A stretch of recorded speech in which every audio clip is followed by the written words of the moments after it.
What's up, guys, and welcome back to the Bartender Hideout. Here for episode number 45 of the Cocktail Countdown.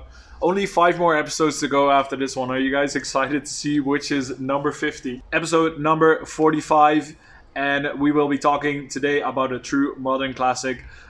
We will be talking about the Cosmopolitan. And when I say we, I obviously mean Uncle Bob and myself. As you know, Uncle Bob will be taking over from me in a little bit, telling you a little bit about the history, and then I'll be diving a little bit deeper into how to make this cocktail. And obviously, I will be drinking it and telling you what is up with this drink. And obviously, we are talking about the top 50 most popular drinks of 2020 according to Drinks International. But first, let's throw it over to Uncle Bob.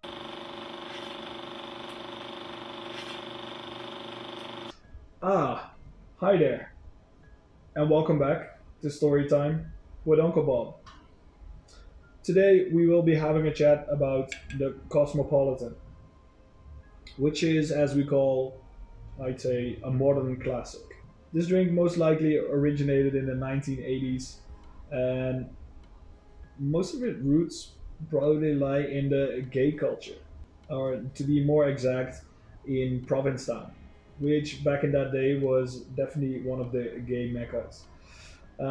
They supposedly came up with this drink, and later it was improved upon. Let's call it that. The drink, as we know it nowadays, is most likely created by Tommy Cecchini. I'm not sure if I pronounced that correctly. He was or is the owner of Long Island Bar in New York City, and he came up with this version around 1988. So that's the most modern version that we know. Then there is the version that first was popularized by John Kane in and around 1980, um, which actually came originally with vodka, Rose's lime juice, then some grenadine, and Cointreau. So with the grenadine in there, obviously it's a lot more sweet. Luckily nowadays it's more balanced, and also the vodka back in that day was not really top notch A brand vodka. So let's say it's a little bit better nowadays. Um, the main balance that we find is due to the cranberry juice, and also in some instances there is citron vodka being used. Um, that also really helps out with the flavor. Besides that, this drink really boomed in popularity when the global hit series Sex and the City came out, because these guys were always drinking Cosmopolitans, ordering Cosmopolitans, and it kind of looked like it was Cosmopolitan. So, I mean, what better way to feel like you're part of the gang by ordering one yourself next time you're in the bar, right? It's actually crazy the turnaround they had from being hugely popular to where everyone ordered one, and bars would sell between 70 and 100 Cosmos a night, to actually almost being frowned upon by now. Not necessarily as badly, but there's definitely a big switch in that one. Who is also definitely frowned upon? It's good. Let's go back to it.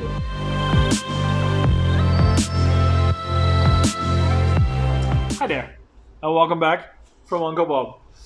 Um, yeah, let's get started with this cocktail, shall we? This one is gonna be a shaken one, so obviously we gonna need our shaker, and apart from that, it's pretty easy. And I think that's what the beauty is of this Cosmo as well. Is like it's so easy, it's nice and easy to make, and it looks elegant. I think that's one of the key draws to what drew people in back in the day, at least. But I'm sure Uncle Bob has told you all about that. Okay. At first, we're gonna start off with our vodka, and today I'll be using Aristov, which is our house vodka here, and I think in general it's a house vodka for a lot of bars or a lot of places in general. Obviously, with Smirnoff aside, I think those are the two main ones. Kettle One might actually schiet wel helemaal uit. Um, So our Aristov vodka is going to be our main base of this cocktail, and we will be adding 50 milliliters to our shaker tin, and I believe that was 1 3/4 ounce around there. Um, if I'm not sure, I'll put it up on the screen somewhere, so you'll be sure for sure. Okay. Then we are going to be doing the exact same thing with our cranberry juice. So I have an ocean spray here, which is also actually the one that they used back in the day. This is probably one of the most popular cranberry juices out there anyway. So we'll add 50 milliliters again of that to our shaker. So again, as I said, 1 3/4 ounces. Then we have 2 more ingredients to go, and we'll start off with some freshly squeezed lime juice. Um, as I said before in multiple episodes, obviously it's very important to squeeze it as fresh as possible, because then you really get that lime flavor in there, which we obviously want. So we'll add 20 milliliters to our shaker tin, and then as a final ingredient, I have a Cointreau, which is basically a triple sec or orange liqueur. That is our main orange liqueur in this one. And again, we'll be adding 20 milliliters to our shaker tin. So for this one, the recipe is quite nice and easy. 50, 50, 20, 20 when we're talking about milliliters, obviously. So yeah, that is all we need for this cocktail. So let's add some ice and let's start shaking this one. Yeah, as usual, give it a good tap. Make sure it's all stuck in there so it doesn't come off. And let's give it a shake.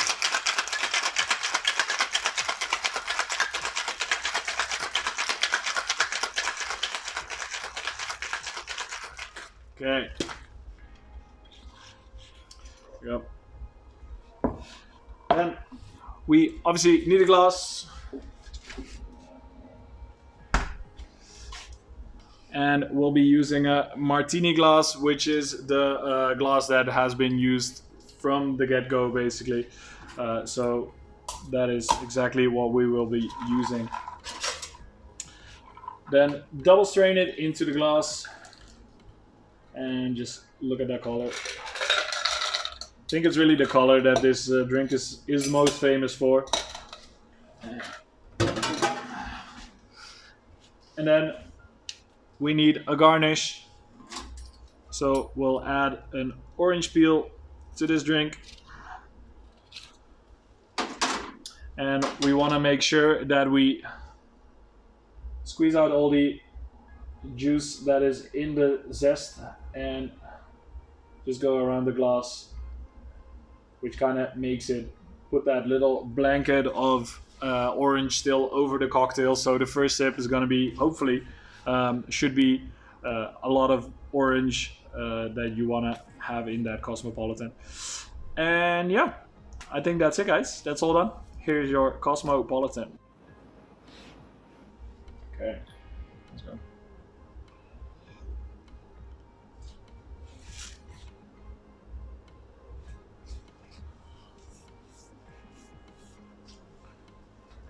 That's actually quite nice. Like the balance is really good, and it's not as citric as you might think it is, especially with like the orange zest that got squeezed over there, with the lime juice that's in there, and obviously the orange liqueur.